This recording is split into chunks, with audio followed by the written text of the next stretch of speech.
সবাইকে এই চ্যানেলে স্বাগত। বাংলার নবাবী শাসন নিয়ে আমাদের আজকের এই প্রতিবেদন। বাংলার প্রথম স্বাধীন নবাব হলেন মুর্শিদ কুলি খান।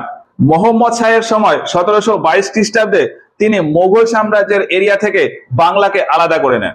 মোহাম্মদ শাহ শাসক হিসাবে দিল্লিতে তেমন যোগ্য ছিলেন না। মদ এবং মেয়েদের নেশাতেই তিনি সবসময় পড়ে থাকতেন, এই জন্য তাকে রঙ্গিলা বাদশাহ বলা হতো। অন্যদিকে মুর্শিদ কুলি খান প্রশাসনিক কাজের দিক থেকে খুবই দক্ষ এবং পারদর্শী একজন ব্যক্তি ছিলেন। ফলে এক প্রকার বাধ্য হয়েই তিনি মোহাম্মদ শাহের থেকে বাংলাকে আলাদা করে নেন। তো এই মুর্শিদ কুলি খান এবং তার পরবর্তী শাসক অর্থাৎ সুজাউদ্দিন, সরফরাজ খান, আলীবর্দী খান, সিরাজউদ্দৌলা এদের সম্পর্কে বিভিন্ন বিষয় আজকের প্রতিবেদনে আমরা বোঝানোর চেষ্টা করব। আর 1717 খ্রিস্টাব্দের পরবর্তী সময়টা আমরা যদি একটু দেখি, ব্যবসায়িক সূত্রে বাংলার এই এরিয়াতে ইংরেজদের আনাগোনাও তখন খুব বেশি ছিল। ফলে ব্যবসায়িক এবং রাজনৈতিক দিক থেকে ব্রিটিশ ইস্ট ইন্ডিয়া কোম্পানির সাথে বাংলার নবাবদের কেমন সম্পর্ক ছিল সেটাও আমরা এই প্রতিবেদনে বোঝানোর চেষ্টা করব। কারণ এই সম্পর্কটাই পরবর্তীতে গিয়ে 1757 খ্রিস্টাব্দে পলাশির যুদ্ধের রূপ নেয়। তো আমাদের মেইন টপিকে আসি। ভারতে মোগল সম্রাট আকবরের সময় বাংলার এই এরিয়াতে ছিল করনারি বংশ এবং তার রাজা ছিল দাউদ খান। 1576 খ্রিস্টাব্দে আকবর ওই দাউদ খানকে পরাজিত করে এবং বাংলার এই এরিয়াকে মোগল সাম্রাজ্যের আন্ডারে নিয়ে নেয় এবং তারপর থেকে বাংলার ওই এরিয়া মোগল সাম্রাজ্যের ভিতরেই ছিল। আর এইভাবেই অনেকটা সময় চলে যায়। দিল্লিতে যখন ঔরঙ্গজেব আসেন তখন বাংলার এই এরিয়ার সুবেদার বানিয়ে দেন মুর্শিদ কুলি খাঁকে। অর্থাৎ ঔরঙ্গজেবের সময় বাংলার এই এরিয়া শাসনের দায়িত্ব পান মুর্শিদ কুলি খান। এবার মুর্শিদ কুলি খান সম্পর্কে একটুখানি বিস্তারিত বলি। তার আসল নাম হলো মোহাম্মদ হাদি। বলা হয় যে দক্ষিণ ভারতে এক ব্রাহ্মণ পরিবারে তার জন্ম হয়েছিল, কিন্তু কোনো এক কারণবশত তার পিতা ও মাতা তাকে একজন মুসলিম ব্যক্তির কাছে বিক্রি করে দেন এবং তখন তার নাম রাখা হয় মোহাম্মদ হাদি। মোহাম্মদ হাদিকে যে ব্যক্তি কিনেছিলেন তার নাম হলো হাজি শাফি ইম্পাহানি। এরপর ওই হাজি শাফি মোহাম্মদ হাদিকে নিয়ে ইরান চলে যান এবং সেখানে তাকে শিক্ষিত করেন। এখন ইরানে বহু বছর থেকে হাজি শাফি পুনরায় ভারতে ফিরে আসেন মোহাম্মদ হাদিকে নিয়ে এবং ভারতে এসে হাজি শাফি ঔরঙ্গজেবের আন্ডারে প্রশাসনিক কাজ করতেন। আর এইভাবে কাজ করতে করতে হাজি শাফি ঔরঙ্গজেবের একজন দেওয়ান হয়ে যান। আর পিতার সাথে থেকে থেকে মোহাম্মদ হাদিও ওই দেওয়ানি কাজবাজ শেখেন। তারপর হাজি শাফি যখন মারা যান তখন মোহাম্মদ হাদি ঔরঙ্গজেবের দেওয়ান হিসাবে কাজ করতেন। আর এইভাবে চলতে চলতে ঔরঙ্গজেব দেখেন যে মোহাম্মদ হাদি দেওয়ানি কাজে খুবই পারদর্শী হয়ে উঠেছেন। তখন ঔরঙ্গজেব তাকে নিচে এই এরিয়াতে বরার বলে যে জায়গা ছিল সেই বরারে পাঠিয়ে দেন দেওয়ানির কাজ করার জন্য। এবার বরারে এসে ওই মোহাম্মদ হাদির দেওয়ানি কাজের পারদর্শিতা আরো বেশি বেড়ে যায়। এই দেখে দিল্লিতে থাকা ঔরঙ্গজেব ওই মোহাম্মদ হাদিকে এইখানে যে হায়দ্রাবাদ এরিয়া, এই হায়দ্রাবাদ এরিয়ার দেওয়ানের দায়িত্ব দিয়ে দেন 1696 খ্রিস্টাব্দে। মানে 1696 খ্রিস্টাব্দে ঔরঙ্গজেব মোহাম্মদ হাদিকে এই হায়দ্রাবাদের দেওয়ান হিসাবে নিযুক্ত করে। আর এইভাবে চলতে চলতে 1700 খ্রিস্টাব্দে ঔরঙ্গজেব মোহাম্মদ হাদিকে এই হায়দ্রাবাদ থেকে ট্রান্সফার করে বাংলা পাঠিয়ে দেন এবং বাংলায় দেওয়ান হিসাবে নিযুক্ত করেন। এবং তারপরে ঔরঙ্গজেব ওই মোহাম্মদ হাদিকে মুর্শিদ কুলি খান উপাধি দেন। এবার মোহাম্মদ হাদি বা মুর্শিদ কুলি খান যখন বাংলায় দেওয়ান হিসাবে আসেন তখন এই বাংলার সুবেদার ছিলেন আজিম উস শান। কি বললাম? বাংলার সুবেদার ছিল আজিম উস শান। ঔরঙ্গজেবের পুত্র ছিল বাহাদুর শাহ আর বাহাদুর শাহের পুত্র ছিল আজিম উস শান, যিনি এই বাংলার সুবেদার ছিলেন। এখন সুবেদার বলতে বোঝায় বর্তমানে গৃহমন্ত্রীর মতন, মানে হোম মিনিস্টারের মতন, আর দেওয়ান বলতে বোঝায় বর্তমানের অর্থমন্ত্রী বা ফাইন্যান্স মিনিস্টারের মতন। দুজনের পাওয়ার খুবই বেশি এবং দুজনের পাওয়ারই আলাদা আর দুজনেরই সমান ক্ষমতা বলা যায়। ঠিক সেই রকমই বাংলার এই এরিয়াতে ওই যে বললাম সুবেদার রয়েছে আজিম উস শান আর দেওয়ান এসছেন মুর্শিদ কুলি খান বা মোহাম্মদ হাদি। এখন এই দুজনের পাওয়ার প্রায় সেম। বাংলার এই এরিয়াতে যখন সুবেদার রয়েছেন আজিম উস শান, তিনি কোন রকমে তার রাজ্য চালাতেন। রাজ্যকে যে আরো উন্নত করতে হবে, আরো বিকাশ করতে হবে, সেই দিকে তিনি খুব একটা মাথা ঘামাতেন না। কিন্তু 1700 খ্রিস্টাব্দে যখন মুর্শিদ কুলি খান এখানকার দেওয়ান হিসাবে এলেন, তিনি এই বাংলার অর্থ ব্যবস্থা এবং প্রশাসনিক ব্যবস্থাকে আরো উন্নত করার কথা চিন্তা ভাবনা করেন। আর এই নিয়ে মুর্শিদ কুলি খান এবং আজিম উস শান এই দুজনের ভেতর একটা মত পার্থক্য তৈরি হয় আর দুজনে দুজনের উপর খুবই বিরক্ত হয়ে যান। মুর্শিদ কুলি খান কোনো কাজ করতে গেলে সুবেদার আজিম সেই কাজে বাধা দিতেন, বা মুর্শিদ কুলি খান আজিমকে কোনো কাজ করতে বললে তিনি সেই কাজ করতেন না। এইরকম বিভিন্ন কাজবাজ হতো। এইভাবে চলতে চলতে তিনি ইস্তফা দেওয়ার কথা চিন্তা ভাবনা করেন, আর সেই ইস্তফা দেওয়ার জন্য ঔরঙ্গজেবকে একটি চিঠিও পাঠিয়েছিলেন। কিন্তু ঔরঙ্গজেব সেই চিঠিটাকে গ্রাহ্য করেননি, তিনি সেই চিঠিটাকে মান্যতাই দেননি। কারণ ঔরঙ্গজেবের ওই মুর্শিদ কুলি খানের ওপর খুবই ভরসা ছিল। তিনি জানতেন যে এই দিকে যদি একটু ঝামেলাও হয়, কিছুদিন পরে গিয়ে মুর্শিদ কুলি খান এই বাংলার এরিয়ার অবস্থা খুব ভালো করে দিতে পারবে। আর এই বিশ্বাস ঔরঙ্গজেবের মাথায় কিভাবে এলো? এর আগে মুর্শিদ কুলি খান বা মোহাম্মদ হাদি যখন দক্ষিণ ভারতে দেওয়ান হিসাবে ছিলেন, তখন দক্ষিণ ভারতে বিভিন্ন দুর্ভিক্ষ ও অসুবিধা থাকা সত্ত্বেও বিভিন্নভাবে ম্যানেজ করে মোহাম্মদ হাদি ঔরঙ্গজেবকে প্রত্যেক বছর 1 কোটি টাকা মতো রাজস্ব পাঠাতেন। আর এইরকম আরো বিভিন্ন কারণে ঔরঙ্গজেবের ওই মোহাম্মদ হাদি বা মুর্শিদ কুলি খানের ওপর খুবই ভরসা ছিল। এখন মুর্শিদ কুলি খান আর ওইদিকে আজিম উস খান, এদের ভেতর টুকটাক ঝামেলা চলতে চলতে 1707 খ্রিস্টাব্দে গিয়ে ঔরঙ্গজেবের মৃত্যু হয়। আর তারপর এই দিল্লির সিংহাসনে বসেন বাহাদুর শাহ। এবার ওই আজিম উস খান, তিনি যেহেতু ওই বাহাদুর শাহের ছেলে ছিলেন, ওই জন্যই সুবেদার আজিমের পরামর্শ মতন বাহাদুর শাহ বাংলা থেকে মুর্শিদ কুলি খানকে তুলে এই দাক্ষিণাত্যে ট্রান্সফার করে দেন। এবার ওই 1707 খ্রিস্টাব্দের সময় মুর্শিদ কুলি খান সবে বাংলার এই এরিয়াতে নিজের আটঘাট বেঁধেছিলেন যে কিভাবে সবকিছু ঠিক করা যায়। আর সেই সময় দেখেন যে তাকে আবার দাক্ষিণাত্যে ট্রান্সফার করে দেওয়া হয়েছে। এই জন্য বিভিন্ন পরিকল্পনা করে 2-3 বছর পর 1710 খ্রিস্টাব্দে তিনি আবার বাংলায় ট্রান্সফার নিয়ে নেন। আর এরপর বাংলাতে তার বিভিন্ন কাজকর্ম করতে থাকেন। এইভাবে করতে করতে 1713 খ্রিস্টাব্দে দিল্লিতে সিংহাসনে আসেন ফারুক সিয়ার। ফারুক সিয়ার এই মুর্শিদ কুলি খানকে খুব মানতেন, আর ওই জন্যই ফারুক সিয়ার ক্ষমতায় বসেই বাংলার ওই যে সুবেদার আজিম উস শাহ, তাকে কোন রকমে রেখে এই মুর্শিদ কুলি খানকে টেম্পোরারি সুবেদার বানিয়ে দেন। আর এর ঠিক পরের বছর 1714 খ্রিস্টাব্দে এই মুর্শিদ কুলি খানকে উড়িষ্যার পুরোপুরি পার্মানেন্ট সুবেদার বানিয়ে দেওয়া হয়। আর এরপর থেকেই এই মুর্শিদ কুলি খানের ক্ষমতা ধীরে ধীরে বাড়তে থাকে। বাড়তে বাড়তে 1717 খ্রিস্টাব্দে মুর্শিদ কুলি খান এই বাংলারও সুবেদার হয়ে যায়। ফলে 1717 খ্রিস্টাব্দে মুর্শিদ কুলি খান বাংলা প্লাস উড়িষ্যা এই দুটো জায়গার পুরোপুরি সুবেদার হয়ে যান। আর এর সাথে সাথে বাংলার দেওয়ানের দায়িত্ব তিনি নিয়ে নেন। 1717 খ্রিস্টাব্দে আরো একটা বড় ঘটনা ঘটেছিল। এই সময় ইংরেজরা ফারুক সিয়ারের কাছ থেকে ব্যবসায়িক ফরমান জারি করিয়েছিলেন, আর মূলত সেই সুযোগেই মুর্শিদ কুলি খান ফারুক সিয়ারের কাছ থেকে বাংলার এই সুবেদারি পদ নিয়ে নেন। তো যাই হোক, এই বাংলাকে চালানোর জন্য একজন যোগ্য ব্যক্তি ছিলেন ওই মুর্শিদ কুলি খান। বাংলার সুবেদার হয়ে প্রথমেই তিনি এই বাংলার রাজধানী বানান মুর্শিদাবাদকে। তবে এই মুর্শিদাবাদের আগের নাম ছিল মেকসোদাবাদ। মুর্শিদ কুলি খান যখন প্রথমবার বাংলার দেওয়ান হিসাবে নিয়োগ হয়ে এসেছিলেন, তখন বাংলার টাকশাল ছিল ঢাকাতে। এই যে এই জায়গাটা হলো ঢাকা। এই টাকশাল নিয়ন্ত্রণ হতো দেওয়ানের আন্ডারে, অর্থাৎ কত মুদ্রা ছাপাতে হবে বা কত মুদ্রা তৈরি করতে হবে সেই সমস্ত কিছু কন্ট্রোল করতেন দেওয়ান।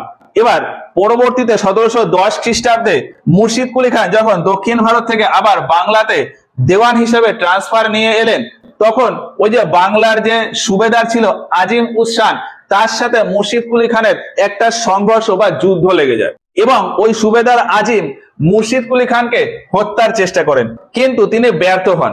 উল্টো দিকে মুর্শিদ কুলি খান ওই আজিমকে হারিয়ে দেন। আর তারপর এই বাংলার যে টাকশাল অর্থাৎ ঢাকাতে যে টাকশাল ছিল সেটাকে মেকসোদাবাদে নিয়ে আসে।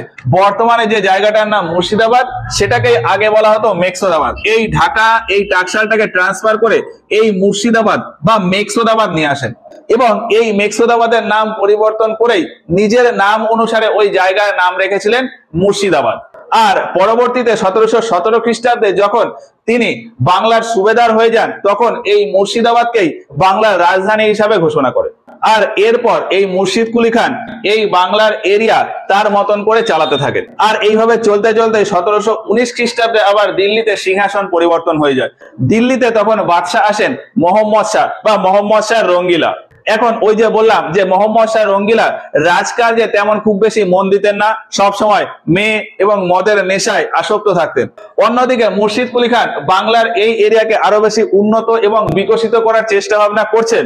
সেই হিসাবে মোহাম্মদ শাহের কাছ থেকে তেমন খুব বেশি রেসপন্স পাওয়া যেত না। ওই জন্যই কিছুদিন পরে গিয়ে 1722 খ্রিস্টাব্দে তিনি মোহাম্মদ শাহের কাছ থেকে নিজের এই এরিয়াটাকে আলাদা করে নেন এবং বাংলাকে স্বাধীন রাজ্য বলে ঘোষণা করেন। তো 1722 খ্রিস্টাব্দে বাংলা স্বাধীন রাজ্যে পরিণত হয় এবং এর প্রথম নবাব হন এই মুর্শিদ কুলি খান। তবে বিহার কিন্তু তখন বাংলার আন্ডারে ছিল না, তখন বাংলার এরিয়া ছিল এতটা, এই এরিয়া জুড়ে ছিল বলা যায় তখন বাংলা। এই পুরোটা মানে বর্তমানের পশ্চিমবঙ্গ, বাংলাদেশ, মেঘালয়ের কিছুটা এরিয়া, আসামের কিছুটা এরিয়া আর উড়িষ্যা, এই পুরোটা এরিয়া নিয়েছিল বাংলার এরিয়া। বিহার এই বাংলাতে পরে অ্যাড হয়ে যায়। এবার 1722 খ্রিস্টাব্দের পরে মুর্শিদ কুলি খান নর্মালি তার এই এরিয়া চালাতে থাকে এবং চালাতে চালাতে 1729 খ্রিস্টাব্দে গিয়ে মুর্শিদ কুলি খান মারা যায়। এবার তার মৃত্যুর পর এই বাংলার এরিয়াতে সিংহাসনে কে বসবে তা নিয়েও একটা দ্বন্দ্ব থেকে যায়। তো সেই দ্বন্দ্বটা কেমন? মুর্শিদ কুলি খানের কোনো পুত্র সন্তান ছিল না, তার কন্যা ছিল জৈনব উন্নিসা এবং জৈনব উন্নিসার স্বামী ছিল সুজাউদ্দিন খান। আর ওই জৈনব উন্নিসা ও সুজাউদ্দিন খান এদের একজন পুত্র সন্তান ছিল সরফরাজ খান। এখন মুর্শিদ কুলি খানের কোনো পুত্র সন্তান না থাকায় তার নাতি সরফরাজ খানকে পরবর্তী উত্তরাধিকারী ঘোষণা করে যান। আর মুর্শিদ কুলি খান যেহেতু এই পুরো এরিয়ার সুবেদার ছিলেন, ওই জন্য তার জামাই অর্থাৎ সুজাউদ্দিন খান তাকে উড়িষ্যার সহকারী সুবেদার হিসাবে রেখেছিলেন। এখন 1729 খ্রিস্টাব্দে যখন মুর্শিদ কুলি খান মারা যান, তখন তার ঘোষণা অনুযায়ী সরফরাজ খানকে পরবর্তী নবাব হিসাবে সিংহাসনে বসানো হয়। আর এই ঘটনায় সরফরাজ খানের পিতা অর্থাৎ সুজাউদ্দিন খান তিনি খুবই ক্রুদ্ধ হয়ে যান। তিনি ভাবেন যে শ্বশুর মশাই আমাকে না বসিয়ে আমার ছেলেকে বসিয়ে দিল। এই ভেবে তিনি সরফরাজ খানের ওপর আক্রমণের উদ্দেশ্যে আসেন। কিন্তু সরফরাজ খান তার পিতার প্রতি খুবই অনুগত ছিলেন, তাই তার পিতা সুজাউদ্দিন খানের সাথে লড়াই না করেই সিংহাসন ছেড়ে দেন। বলেন যে পিতা আপনি থাকতে আমি কেন সিংহাসন সামলাবো, আপনি এই সিংহাসন সামলান, আমি অন্যদিকে চলে যাচ্ছি। আর সেই হিসাবে সুজাউদ্দিন খান এর পরে সিংহাসনে বসেন। অর্থাৎ সুজাউদ্দিন খানের শাসনকাল শুরু হয় 1729 খ্রিস্টাব্দ থেকে। অল্প 1-1.5 মাসের জন্য সরফরাজ খান এই সিংহাসনে বসেছিলেন। তো যাই হোক না কেন, সুজাউদ্দিন তার ছেলেকে সরিয়ে দিয়ে সিংহাসনে বসতে চাইলেও তিনি শাসক হিসাবে খুবই যোগ্য একজন ব্যক্তি ছিলেন। তিনি এই বিহার এরিয়াকে নিজের সাম্রাজ্যের ভেতর আনার বিভিন্ন রকম প্রচেষ্টা করেছিলেন এবং এই করতে করতে ফাইনালি 1733 খ্রিস্টাব্দে গিয়ে বিহার বাংলার সাথে যুক্ত হয়ে যায়। মানে 1733 খ্রিস্টাব্দে গিয়ে বাংলার এরিয়া হয়ে যায় এই পুরোটাই হয়ে যায় বাংলার এরিয়া। এখন এত বড় সাম্রাজ্য সামলানোর জন্য সুজাউদ্দিন খান এই বাংলার এরিয়াটাকে 4টে প্রদেশে ভাগ করে দেন বা 4টে কনফেডারেসিতে ভাগ করে দেন। কি কি? বিহার, উড়িষ্যা, চট্টগ্রাম বা শ্রীহট্ট আর সেন্ট্রাল কন্ট্রোল, এই 4টে প্রদেশে ভাগ করেন।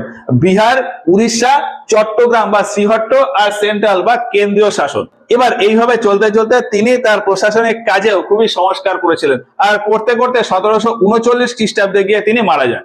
এবার সুজাউদ্দিনের কাজ নিয়ে আরেকটা পয়েন্ট আছে, একটু বলি। সুজাউদ্দিন যখন এই বাংলার সুবেদার ছিলেন, তখন এই যে রাজমহল, এই এরিয়াটাকে বলা হয় রাজমহল, এই রাজমহলে ফৌজদার হিসেবে ছিলেন আলীবর্দী খান।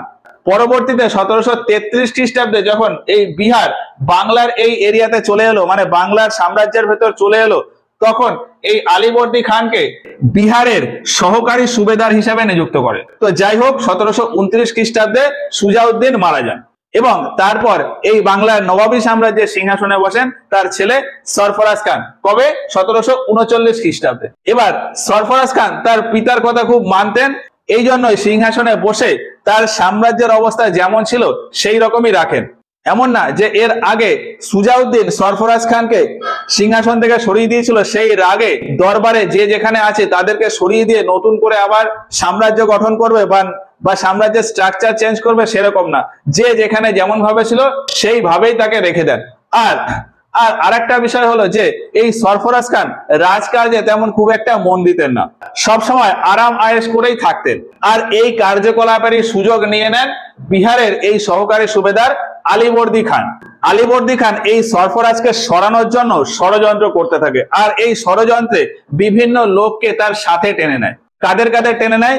এই ষড়যন্ত্রে ছিল তার ভাই হাজি আহমেদ, উড়িষ্যার দেওয়ান আলম চাঁদ, মুর্শিদাবাদের খুবই ধনী এবং প্রভাবশালী একজন ব্যক্তি জগৎ শেঠ, আর এই সুজাউদ্দিনের এক জামাই ছিল রুস্তম জং। এদের সবাইকে আলীবর্দী খান এই ষড়যন্ত্রে টেনে নেন এবং পরিকল্পনা করে সরফরাজ খানকে হত্যা করে দেন। হত্যা করে দিয়ে 1740 খ্রিস্টাব্দে আলীবর্দী খান এই বাংলার নবাবী সাম্রাজ্যের সিংহাসনে বসেন।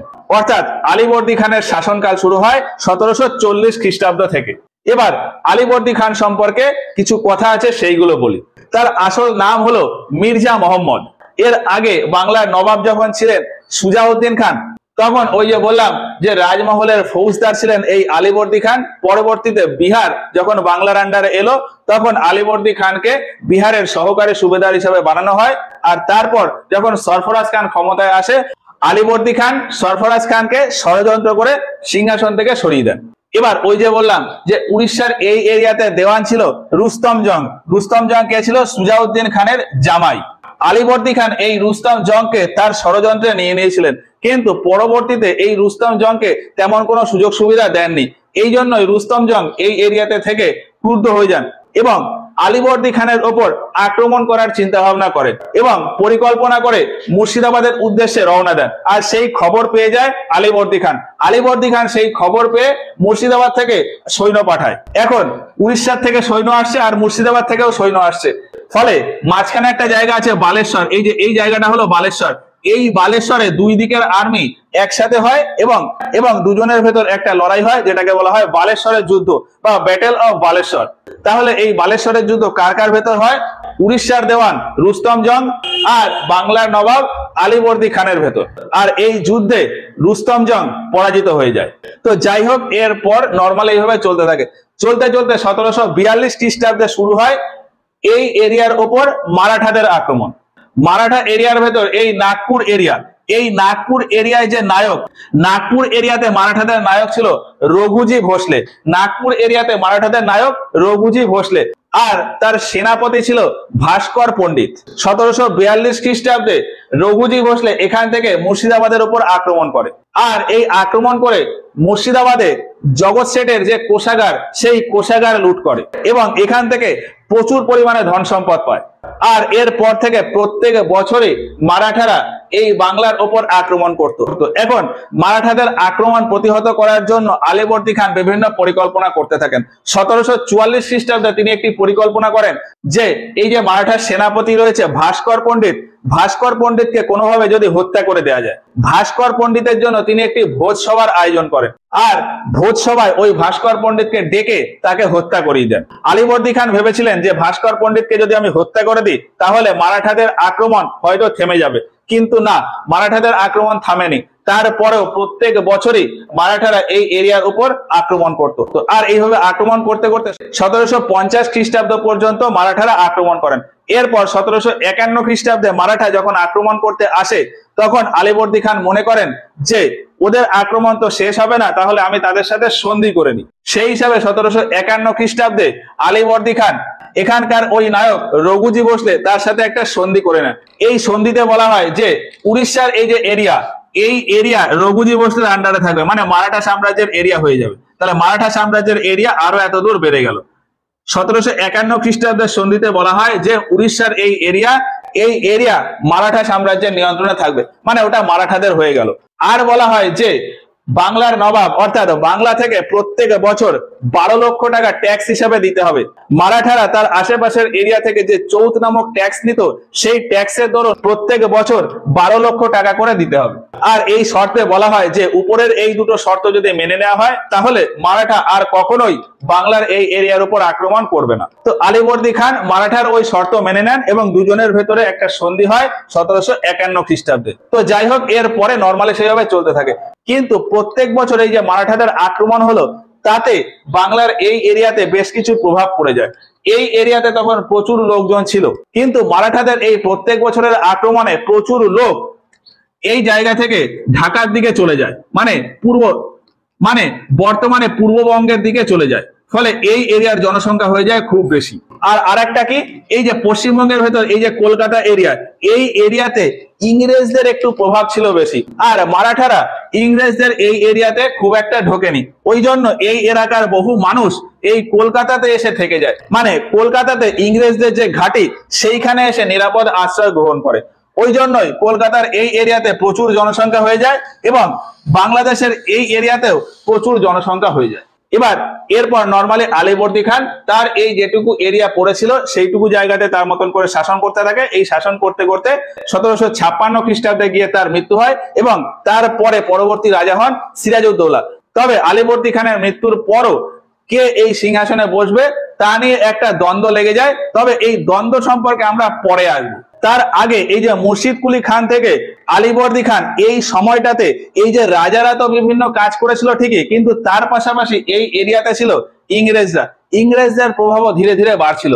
ফলে এই রাজা বা নবাবদের সাথে ইংরেজদের কেমন কি সম্পর্ক তৈরি হলো সেইটা একটু দেখি। এবার ওই যে আগে বললাম যে 1713 খ্রিস্টাব্দে যখন দিল্লির এই সিংহাসনে বাদশাহ হিসাবে আসেন ফারুকশিয়ার, তখন মুর্শিদ কুলি খাঁকে এই বাংলার টেম্পোরারি সুবেদার হিসাবে নিয়োগ করেন। এখন মুর্শিদ কুলি খানের আগে এই বাংলার এরিয়াতে ওই যে সুবেদার ছিল বললাম আজিম উস শান।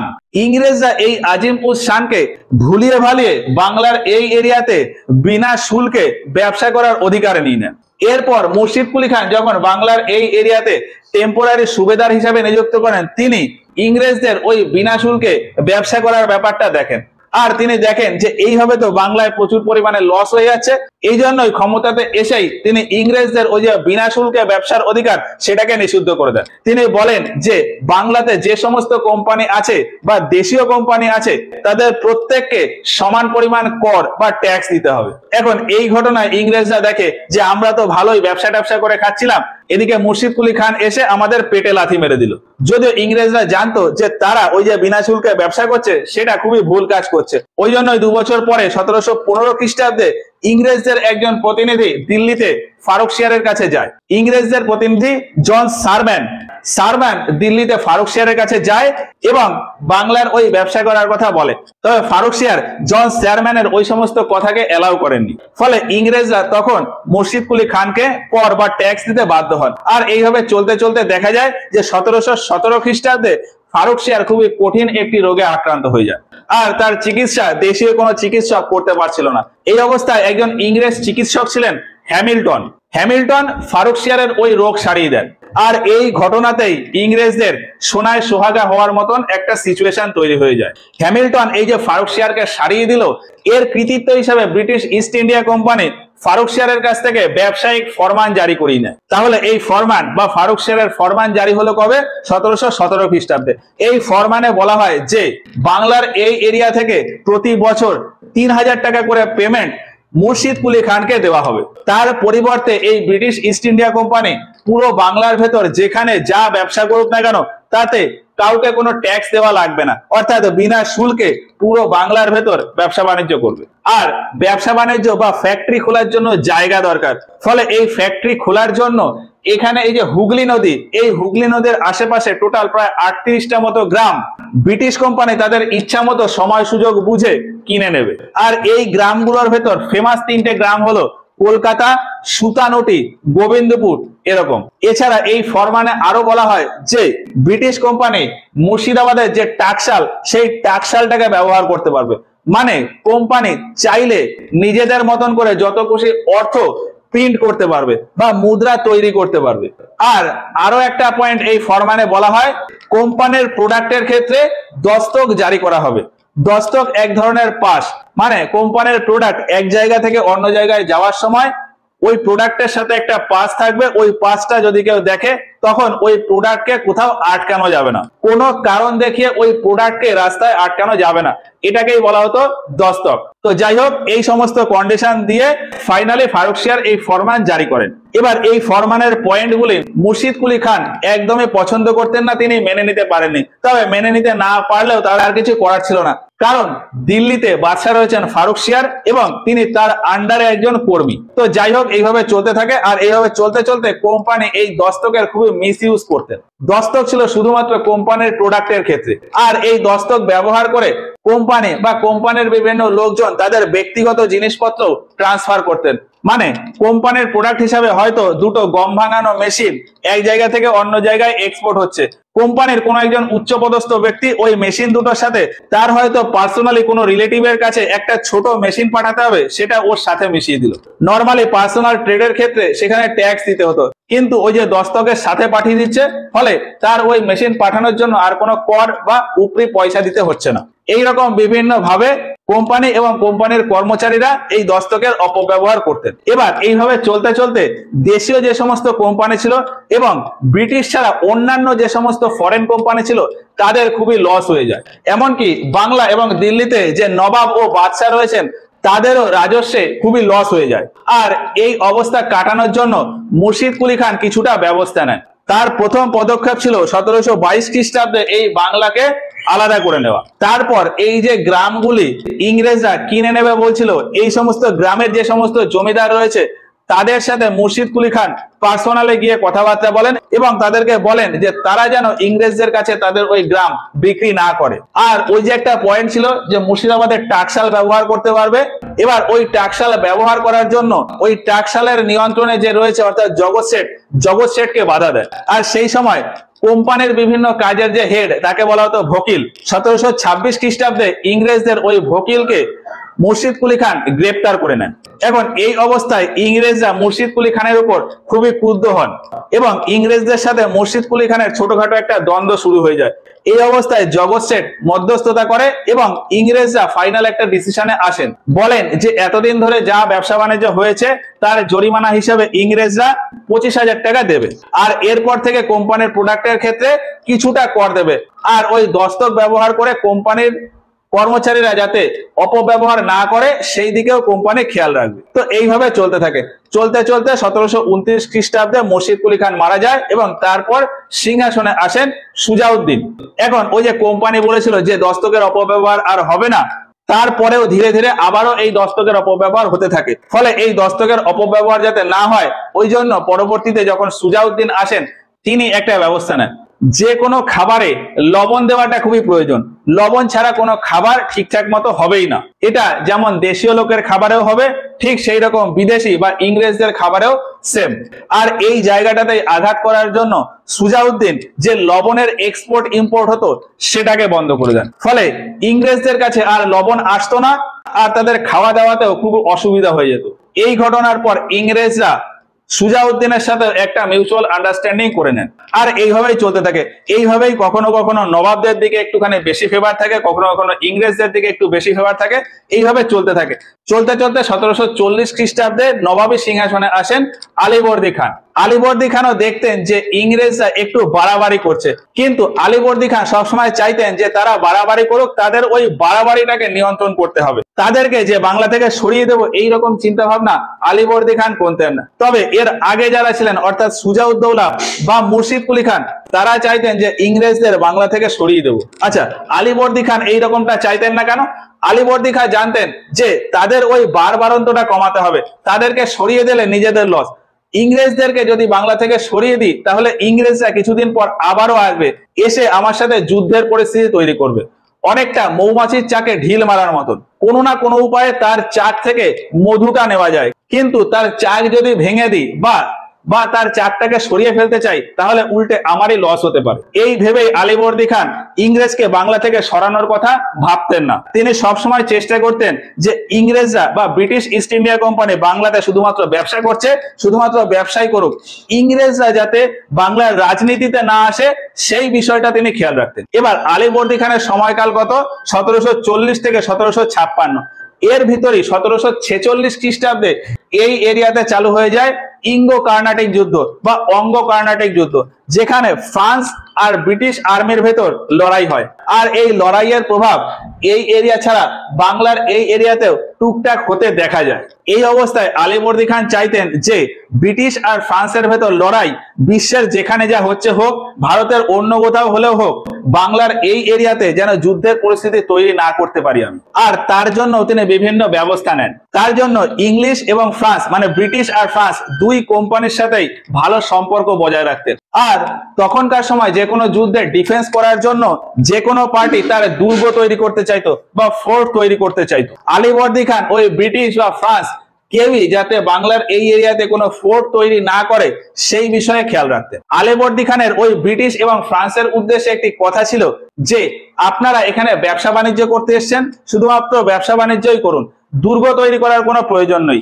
বাইরে থেকে যদি কখনো কোনো আক্রমণ হয়, আমি রাজা, আমি তো আছি, আমি আপনাদের সাহায্য করব, আমি আপনাদের সৈন্য দেব। তো এইরকম চলতে চলতে বাংলার এই এরিয়াতে ব্রিটিশ ও ফ্রান্সের ভেতর টুকটাক ঝামেলা লেগে থাকলেও বড়সড় কোনো ঝামেলা তৈরি হয়নি বা যুদ্ধের সৃষ্টি হয়নি। এখন আলীবর্দী খানের সময় তার নাতি ছিল সিরাজউদ্দৌলা। তিনি সিরাজউদ্দৌলাকেও ইংরেজদের এই সমস্ত ঘটনার ব্যাপারে বলতেন এবং ইংরেজদের নিয়ে খুব সাবধান করতেন। আর এইভাবে চলতে চলতে 1756 খ্রিস্টাব্দে গিয়ে আলীবর্দী খান মারা যান। এরপর সিংহাসনে বসেন সিরাজউদ্দৌলা।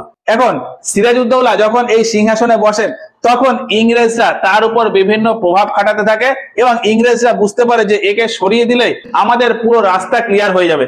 আর সিরাজউদ্দৌলাকে সরানোর জন্য বিভিন্ন ষড়যন্ত্র করতে থাকে।